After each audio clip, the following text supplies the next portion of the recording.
네, 우리 시간 함께 하나님 말씀 보시겠습니다. 오늘 우리에게 주시는 말씀은 신약 성경 누가복음 7장 37절부터 50절까지 말씀입니다. 제가 가진 성경은 신약 성경 102면에 있습니다. 함께 찾으셔서 저와 여러분이 한 절씩 교독하시도록 하겠습니다. 제가 먼저 읽겠습니다. 그 동네에 죄를 지은 한 여자가 있어 예수께서 바리새인의 집에 앉아 계심을 알고 향유 담은 옥합을 가지고 와서 예수의 뒤로 그 발 곁에 서서 울며 눈물로 그 발을 적시고 자기 머리털로 닦고 그 발에 입 맞추고 향유를 부으니 예수를 청한 바리새인이 그것을 보고 마음에 이르되 이 사람이 만일 선지자라면 자기를 만지는 이 여자가 누구며 어떠한 자 곧 죄인인 줄을 알았으리라 하거늘 예수께서 대답하여 이르시되 시몬아 내가 내게 이를 말이 있다 하시니 그가 이르되 선생님 말씀하소서. 이르시되 빚 주는 사람에게 빚진 자가 둘이 있어 하나는 500데나리온을 졌고 하나는 50데나리온을 졌는데 갚을 것이 없으므로 둘 다 탕감하여 주었으니 둘 중에 누가 그를 더 사랑하겠느냐. 시몬이 대답하여 이르되 내 생각에는 많이 탕감받은 자니이다. 이르시되 내 판단이 옳다 하시고 그 여자를 돌아보시며 시몬에게 이르시되 이 여자를 보느냐. 내가 내 집에 들어올 때 너는 내게 발 씻을 물도 주지 아니하였으되 이 여자는 눈물로 내 발을 적시고 그 머리털로 닦았으며 너는 내게 입 맞추지 아니하였으되 그는 내가 들어올 때로부터 내 발에 입 맞추기를 그치지 아니하였으며 너는 내 머리에 감람유도 붓지 아니하였으되 그는 향유를 내 발에 부었느니라. 이러므로 내가 내게 말하노니 그의 많은 죄가 사하여졌도다. 이는 그의 사랑함이 많음이라. 사함을 받은 일이 적은 자에게 적게 사랑하느니라. 여자에게 이르시되 내 죄의 사함을 받았느니라 하시니 함께 앉아있는 자들이 속으로 말하되 이가 누구이기에 죄도 사하는가 하더라. 예수께서 여자에게 이르시되 내 믿음이 너를 구원하였으니 평안히 가라 하시니라. 아멘. 사랑하는 여러분, 우리 하나님은 예배 받으시기에 합당하신 하나님이신 줄로 믿습니다. 그 하나님께 온전한 예배를 드림으로 우리 모든 성도님들마다 복을 누리게 되기를 축복합니다. 금년도 주제가 하나님의 기업을 일으키라인데 예배에 성공하는 것이 기업이 일어나는 가장 빠른 지름길인 줄로 믿습니다. 우리 성도님들의 가정마다 예배가 살아나고 기업이 일어나는 이번 가을 되시기를 주님의 이름으로 축복합니다. 우리가 예배와 관련돼서 여러 단어들을 사용하는데 그 중에 대표적으로 사용하는 단어가 찬양이라고 하는 단어가 있습니다. 또 예배라고 하는 단어도 있고, 그리고 오늘 말씀의 주제 제목처럼 경배라고 하는 단어도 있습니다. 우리가 찬양, 예배, 경배 이런 말들을 우리가 사용하는데 이 말들은 조금씩 하나님을 함께 어우러져서 하나님을 높이는 말이지만 조금씩 의미가 다릅니다. 먼저 찬양은 하나님께 우리가 그 하나님의 그 아름답고 훌륭함을 높이 기리는 그러한 모든 것을 찬양이라고 합니다. 하나님을 높이는 노래, 하나님을 높이는 기도, 또 하나님을 높이는 선포, 이런 모든 것들이 다 찬양이죠. 말로도 또 찬양으로도 목소리도 음정으로도 우리는 다 하나님 앞에 찬양할 수 있습니다.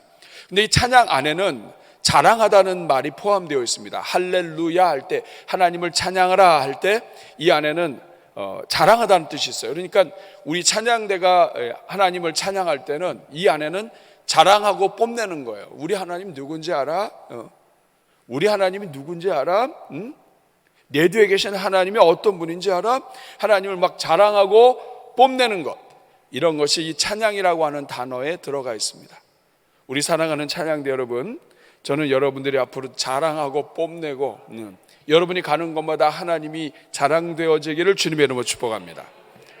그 다음에 사용되는 단어가, 우리 보통 제일 많이 쓰는 단어가 예배라고 하는 단어입니다. 예배는 초월적인 존재, 사전의 의미로는 초월적인 존재를 높이는 거죠.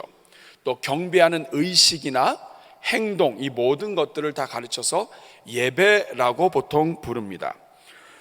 근데 우리 성경에서 예배라고 번역된 것, 우리 한글 성경은 조금 섞여 있기도 합니다만, 이 라테리아라고 하는 이 단어는, 헬라어의 라테리아라고 하는 단어는 제사 제도뿐만 아니라 예배 형식, 의식 이런 것들이 다 포함되어 있는 단어들입니다. 그러니까 하나님을 높이기 위해서 하는 이 모든 행동들을 일반적으로 가리킬 때 예배라고 합니다.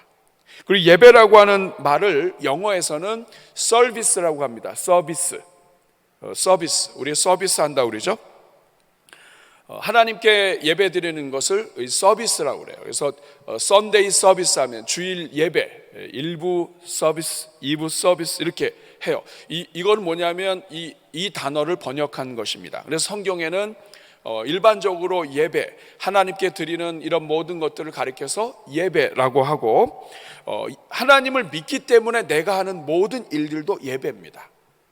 그래서 우리가 함께 모이는 것도 서비스요, 예배가 되고, 우리가 가정이나 일터에서 내가 하나님을 믿기 때문에 하나님을 믿는 믿음으로 하는 모든 것들도 다 서비스가 됩니다. 서비스는 남을 섬기는 거잖아요. 내가 하나님을 믿기 때문에 내가 참고, 내가 하나님을 믿기 때문에 내가 다른 사람을 용서하는 이 모든 것들, 이 하나님을 믿기 때문에 하는 모든 것들이 이 서비스예요. 그러니까 우리가 보통 예배라고 할 때는 함께 모여서 하는 이 의식, 순서, 이것도 예배지만 봉사하는 것, 안내하는 것, 찬양하는 것, 이 모든 것들이 다 서비스입니다. 옛날 어르신들은 서비스라고 그랬습니다. 여러분, 서비스가 됐든 서비스가 됐든 우리가 다른 사람을 섬기는 것, 다 이것이 예배입니다. 순서를 맡아서 올라오는 것, 섬기는 것, 저 사람은 예배 안 드리는 것이 아니라 그게 예배예요. 다른 사람을 안내하는 것, 주보를 나눠주는 것, 이게 다 서비스입니다. 여러분, 이것을 일반적으로 가리켜서 예배라고 합니다. 자, 여러분은 예배 드리고 계시나요? 네. 여러분이 하나님을 사랑하기 때문에 하는 모든 것이 다 예배예요. 그런데 여러분, 오늘 여러분들께 알려드린 세 번째 단어는 경배라고 하는 단어예요. 우리 성경책에는 똑같은 단어라도 예배라고 번역할 때가 있고 경배라고 번역할 때가 있지만, 영어 성경이나 원어 성경에를 보면 이 경배라고 하는 단어가 있습니다. 이것은 worship이라고 얘기해요. worship. 이것은 뭐냐면 공경하여, 우리나라의 이 경배는 공경해서 절을 한다는 뜻인데, 이것은 하나님을 굉장히 높이는 말이죠. 근데 특별히 우리 한글 성경은 하나님과 내가 개인적으로, 내가 꼭 1대1이 아니더라도 내가 그 하나님 앞에서, 내가 그 하나님 앞에 엎드려 있고 그 하나님의 위대하심 앞에 내가 직접 나아갈 때, 살아계신 하나님이 임재하실 때, 살아계신 하나님의 그 능력 안에 내가 들어가 있을 때, 이럴 때 경배라고 하는 말을 사용합니다. 우리 성경은 특별히 이것을 아주 똑같은 헬라어 단어라도 이것이 하나님 앞에 내가 엎드리는 행위인가, 내가 정말 그 하나님 앞에서 서 있는 것인가, 이럴 때는 경배라고 번역을 다 했습니다. 그 말은 뭐냐면, 예배라고 하는 말이 우리가 일반적으로 하나님께 올려드리는 것이라고 한다면, 경배는 특별히 개인적으로, 그리고 하나님 앞에 예배 드릴 때 내가 하나님 앞에 자복하고 엎드리는 거예요. 그러니까 오늘 이 자리에 또 다 같이 예배를 드리지만, 어떤 사람은 예배만 드려요. 그런데 어떤 사람은 경배를 드립니다. 하나님의 임재 앞에서 자기가 엎드리고 살아계신 하나님을 지극히 높이며 하나님께 합당한 태도를 취하는 것. 이 월십이라고 하는 단어는 가치가 있다, worth라고 하는 단어가 포함되어 있는 단어예요. 그러니까 그 하나님의 합당한 가치를 올려드리는 것, 이것을 worship이라고 하고 우리 한글 성경에서는 경배로 번역을 했습니다. 그러니까 하나님은 아주 높으시고 창조주이신데 그 하나님 앞에 예배 드리러 왔습니다. 그런데 어떤 사람은 그 가치가 있으신 하나님 앞에 합당한 가치를 올려드리며 경배로 나아가는 사람이 있고, 어떤 사람은 이 자리에 와서 예배로만 끝나는 경우도 있다는 거예요. 오늘 말씀 제목은 무엇입니까? 경배까지 나아가십시오 하는 거예요. 따라하겠습니다. 경배까지 나아가십시다. 자, 그러면 여러분, 어떻게 하면 경배까지 나아갈 수 있을까요? 성경에서 경배가 무엇인지를 가장 잘 보여주는 여러 말씀들이 있지만, 오늘 우리가 읽은 이 본문, 특별히 한 여인이 주님 앞에 나와서 옥합을 깨뜨리고, 그리고 머리칼 눈물을 흘려서 발을 닦고 머리칼로 발을 닦는 이 행위가 경배가 무엇인지를 아주 잘 보여주는 본문입니다. 성경에서 여성이 나와서 예수님에게 향유 옥합을 깨뜨려서 붓고 씻는 것이 2번 나옵니다. 마태, 마가, 누가, 요한에 다 나오지만 크게 나누면 2사건이에요. 마태, 마가, 요한에 나오는 사건은 동일 사람이에요. 이 사람은 예수님께서 고난주간에 베다니에 가셨을 때에 요한복음에서는 마리아라고 이야기합니다. 이 마리아가 옥합을 깨뜨리죠. 누구의 말이냐면 나사로의 누이 마리아입니다. 그리고 또 한 사건이 나오는데, 오늘 우리가 읽은 이 본문에 누가복음에 나와 있는 한 여인이에요. 이 사람은 이름이 무엇인지를 알 수가 없습니다. 밝히지 않았어요. 그런데 공생의 초기에 예수님 앞에 나와왔던 한 여인이에요. 이 옥합을 깨뜨린 것은 이 사건이 됐든 저 사건이 됐든 보통 사건이 아닙니다. 근데 이 사건이 경배가 무엇인지를 우리에게 알려줍니다. 그래서 저는 오늘 어떻게 하면 우리가 하나님 앞에 합당한 경배를 올려드릴 수 있을까, 이것을 여러분들과 함께 살펴보려고 합니다. 어떻게 하면 우리가 경배로 나아갈 수 있을까? 경배하는 것은 하나님의 임재 앞에서 내가 자복하고 엎드려서 그 하나님을 가치로 올려드리고, 하나님 앞에서 내가 어떤 존재인지를 고백하면서 정말 그 하나님 앞에 합당한 예배를 드리는 것, 이것이 경배예요. 저는 오늘 이 말씀을 함께 나누면서 여러분들이 예배에 성공하게 되기를 축복합니다. 그리고 여러분들이 예배 자리에 있다가 그 자리에서 어느 자리든지 그 예배의 자리, 서비스의 자리에서 여러분이 하나님을 경배하기까지 나아갈 수 있기를 바랍니다. 이것이 중요한 이유는 경배하는 자에게는 하나님이 은혜를 베푸십니다. 하나님의 은혜와 복이 임한다고요. 그래서 오늘 본문을 통해서 어떻게 경배로 나아갈 것인가, 그리고 경배하는 자에게 주시는 복과 은혜가 무엇인가를 함께 살펴보려고 합니다. 첫 번째, 어떻게 경배로 나아갈 수 있느냐 하면, 첫째는 옥합을 깨뜨려야 돼요. 당신의 옥합을 깨뜨리라. 따라하겠습니다. 나의 옥합을 깨뜨리라. 오늘 본문 37절 38절에 보면 그 동네에 죄를 지은 한 여자가 있어서 예수께서 바리새인의 집에 앉아 계심을 알고 향유 담은 옥합을 가지고 왔습니다. 예수의 뒤로 그 발 곁에 서서 울며 눈물로 그 발을 적시고 자기 머리털로 닦고 그 발에 입 맞추고 향유를 부었습니다. 여러분, 중요한 것은 이 여인이 옥합을 가지고 와서 깨뜨렸다는 거예요. 여기서 이 옥합을 보통 엘러베스터 자르라고 합니다. 대리석으로 만든 그러한 아주 귀한 옥합. 이 옥합 향유는 마가복음에서는 나드 향유라고 하는 말도 사용됐습니다. 보통 그 당시에 아주 존귀했던 그 향유 중에서 이 나드나 이런 향유, 아주 그 히말라야의 그 높은 고지대에서 나오는 식물의 뿌리로 만들었는데, 이 향이 아주 진한데 이것이 날아가 버려요. 그래서 날아가지 않도록 대리석으로 된 것으로 집어넣어서 이걸 밀봉을 하는 거예요. 그래서 이것을 쓸 때는 깨뜨리든지 이렇게 해야 되는 것입니다. 그 가치는 한 300데나리온 정도 되고, 300데나리온이면 장정이 300일 동안 일을 해서 모으는 돈이에요. 그러니까 1년치의 생활비입니다. 1년치를 살아갈 수 있는 모든 수입, 이것이 이 나드 하나예요.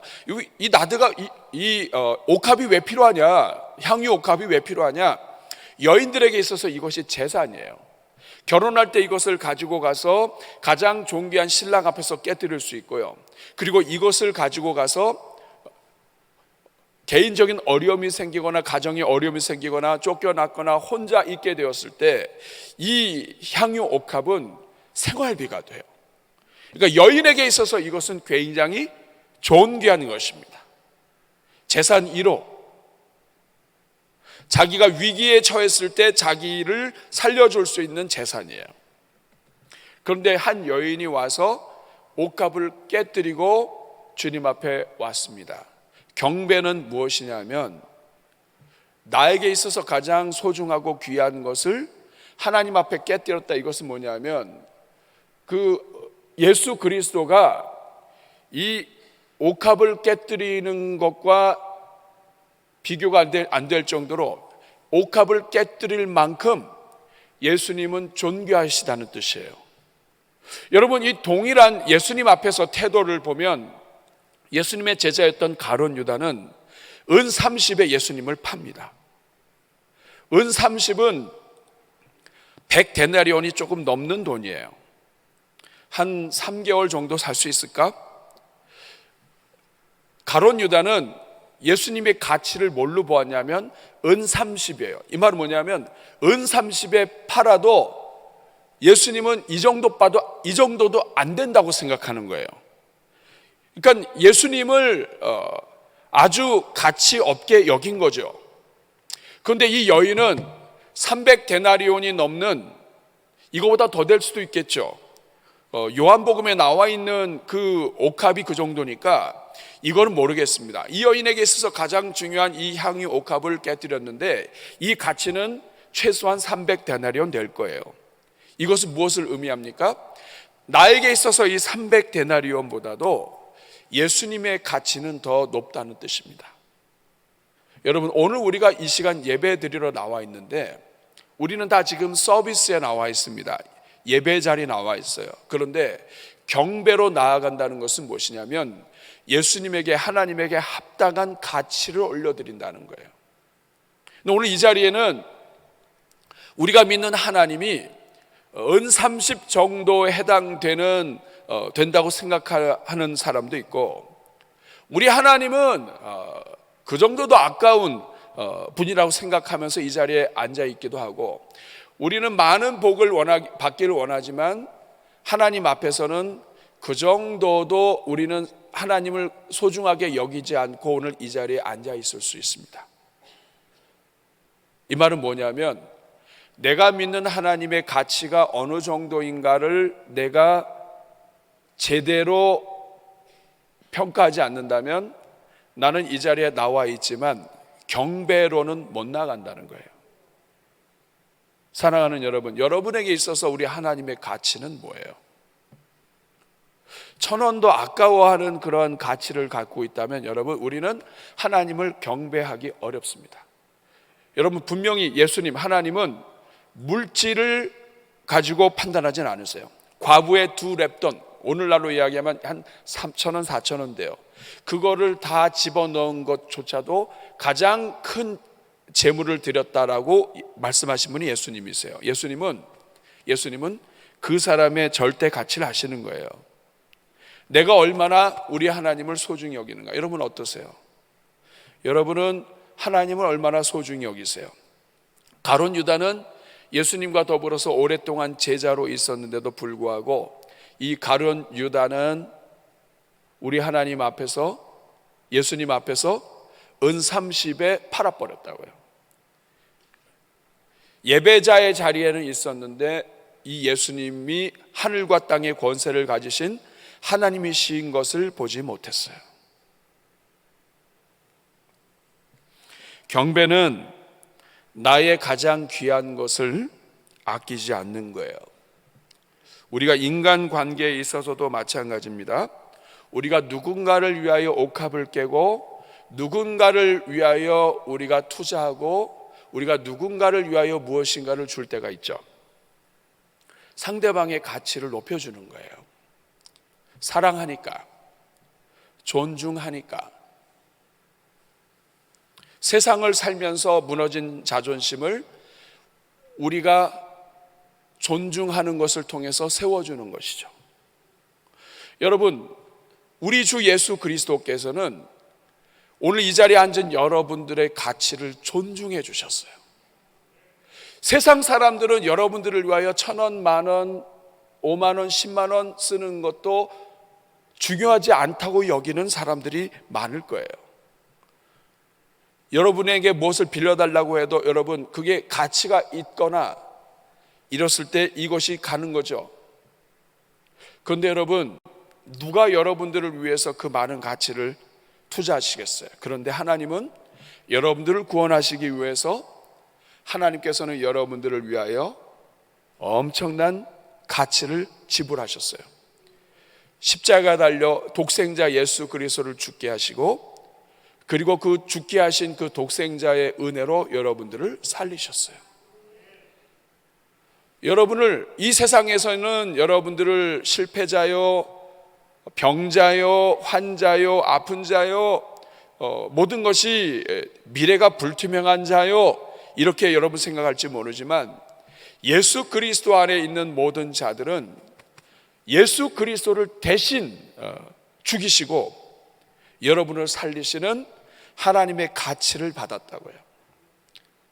그래서 오늘 이 자리에 있는 분들은 모두가 다 존귀한 분입니다. 우리는 그렇게 하나님으로부터 존귀한 가치를 받고 존중받아서 하나님의 자녀가 되었는데, 정작 우리는 하나님 앞에 나올 때에 하나님의 가치를 갖다가 우리 스스로가 제한해요. 그래서 안타깝게도 수많은 사람들이 예배를 드리지만 하나님 앞에 경배로 나아가는 사람은 적습니다. 바리새인의 집에 있었던 가룟 유다나 이런 사람들처럼 계산하는 거죠. 내가 믿는 예수님은 한 은 30 정도?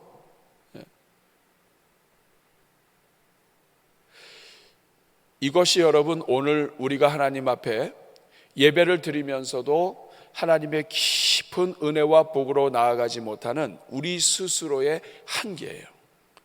저는 여러분 오늘 이것을 하나님 앞에서 정말 은혜를 구하며 회복할 수 있기를 바랍니다. 두 번째는 발에 입을 맞추는 거예요. 우리가 읽은 37절 38절에 보면 이 여인이 옥합을 깨뜨리고 38절에 특별히 그 발에 눈물을 흘리고 발을 적셔요. 여러분, 발에 눈물을 흘리고 적시는 게 무슨 의미가 있을까요? 왜 성경은 다른 데서 없는 그 예수님의 발 앞에 엎드리고 그 발에 눈물 흘리고 머리카락으로 닦고, 좀 이상하지 않아요? 여러분, 이 발 앞에 엎드린다는 것은 이 발은 그 사람에게 있어서 가장 더러운 부분이고 흙먼지가 가장 많은 부분이에요. 그런데 이 부분 앞에 엎드렸다, 이것은 그 사람의 가장 낮은 곳에 있어서도 나는 그 사람에게 서 있기가 합당하지 않다는 뜻이에요. 굴복하고 엎드리는 거죠. 전장에서 졌을 때 고대에서는 정복자가 굴복자에게 발 앞에 발등에 입을 맞추게 했어요. 패배자다라고 하는 뜻도 되지만 이것은 권세 앞에 엎드리라는 뜻이에요. 동시에 충성과 헌신을 요구하는 것입니다. 가장 하찮은 부분에 있어서 할지라도, 가장 허물이 있다 할지라도 그것을 존중한다는 뜻이에요. 발에 입 맞춘다는 것은 어떤 모욕을 당해도 나는 그것을 감내하겠다, 충성하겠다 하는 거예요.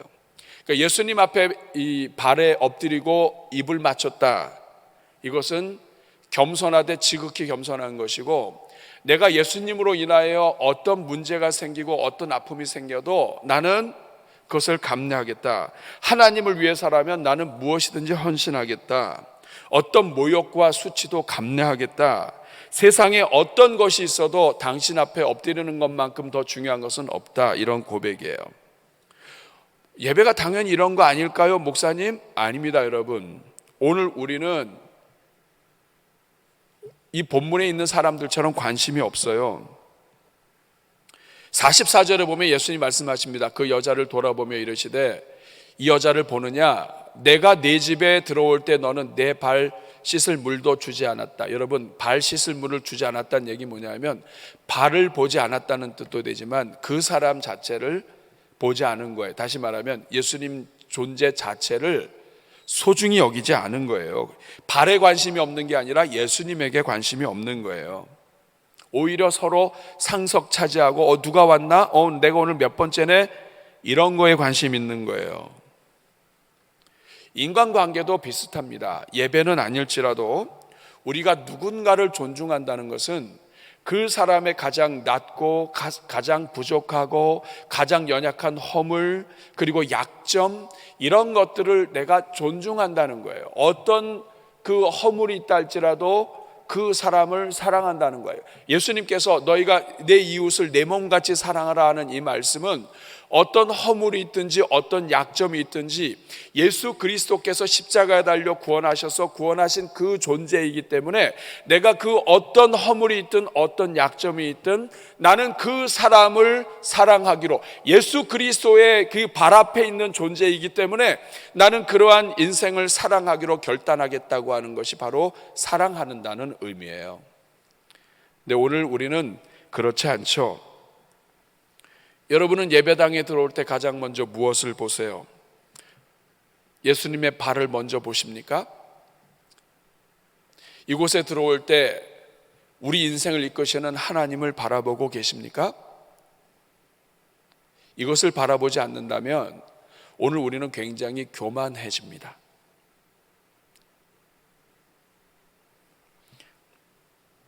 세 번째는 죄인임을 고백하는 거예요. 오늘 이 본문에서 여인은 자신이 죄인임을 고백합니다.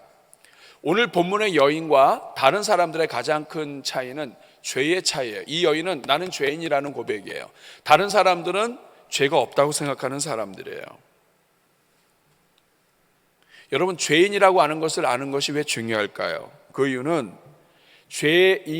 내가 죄인이라는 것을 아는 것이 하나님 사랑과 연결되어 있습니다. 47절에 보면 제가 좀 건너뛰었습니다.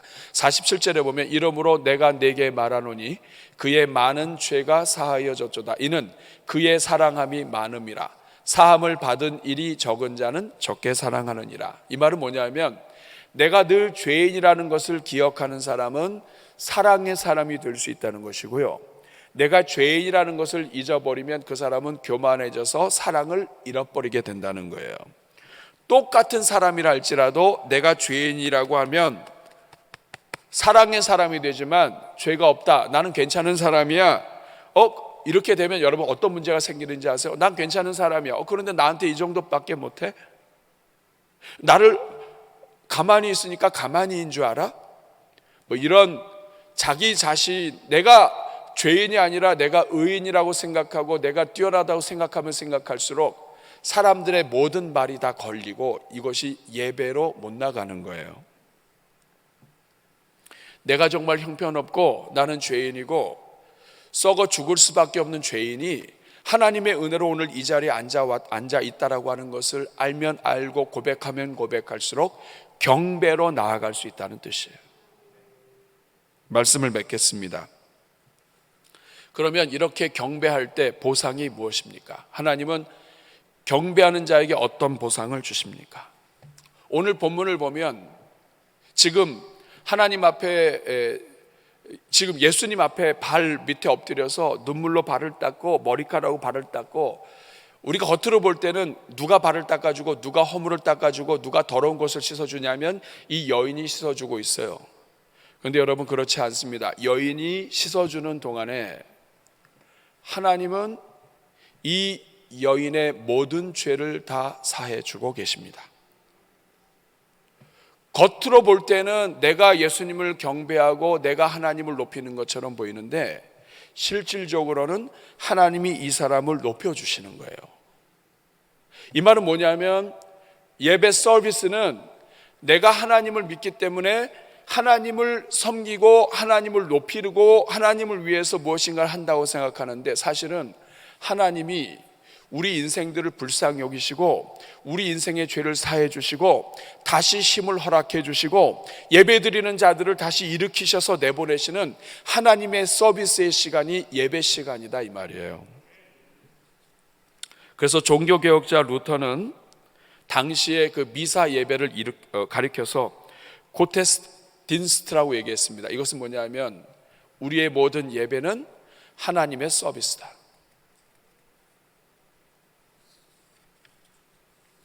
독일 아우구스부르크 교회 본당 대문 위에 이런 명패가 달려 있다고 합니다.